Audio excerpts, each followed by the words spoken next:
I'm Tom Pappenfus, investment advisor at Landaas Company. Tom, the Labor Department has figured out that fewer than half of Americans have calculated what they need to save for retirement. I think everybody understands that you need commitment and you need money. How important is it to have a plan? A plan is very important to help you define what you're investing for. It helps give you an end goal and a direction on how to get there. It also provides some context for budgeting yourself along the way. So say my wife and I come into you and say we're looking to figure out what it takes for us to retire.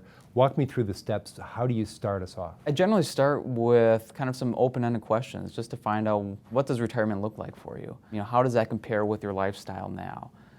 So that I can have a better understanding of what that goal might look like and how to help you get there. Even if you don't have a plan, it's important to save for retirement.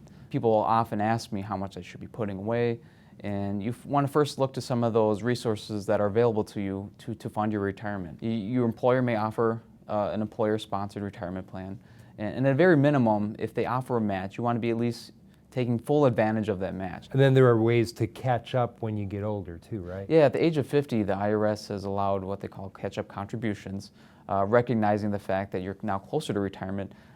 They too want to make sure that you can meet those goals as well, so you're allowed to put more money towards your retirement planning.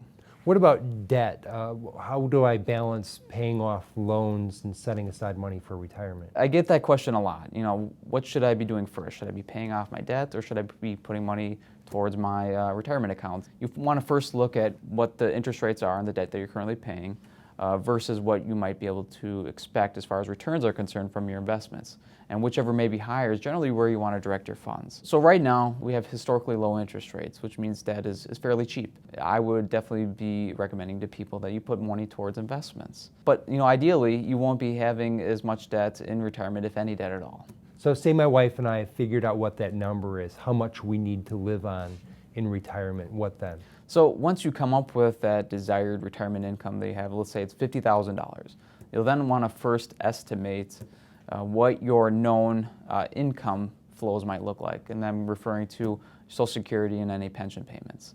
Let's say, for instance, it might be $24,000, and then you subtract that from your desired income in retirement, and that difference is what you'll need to draw from your retirement nest egg. So you're talking about withdrawing like 4 to 5% from that nest egg each year to make up that difference? Absolutely. So if it is, let's say in the example we were just discussing, if it's, we need to make up $26,000, and you would need a nest egg of about $650,000 to generate $26,000 using a 4% withdrawal rule. That's a general kind of rule of thumb to say that you can safely withdraw 4% and preserve principal over time. So like with most planning, I suppose it's better to start earlier, but it seems a lot easier to figure all this out the closer you are to retirement. It's always important to start as soon as possible, and then to review that plan systematically over time with an advisor.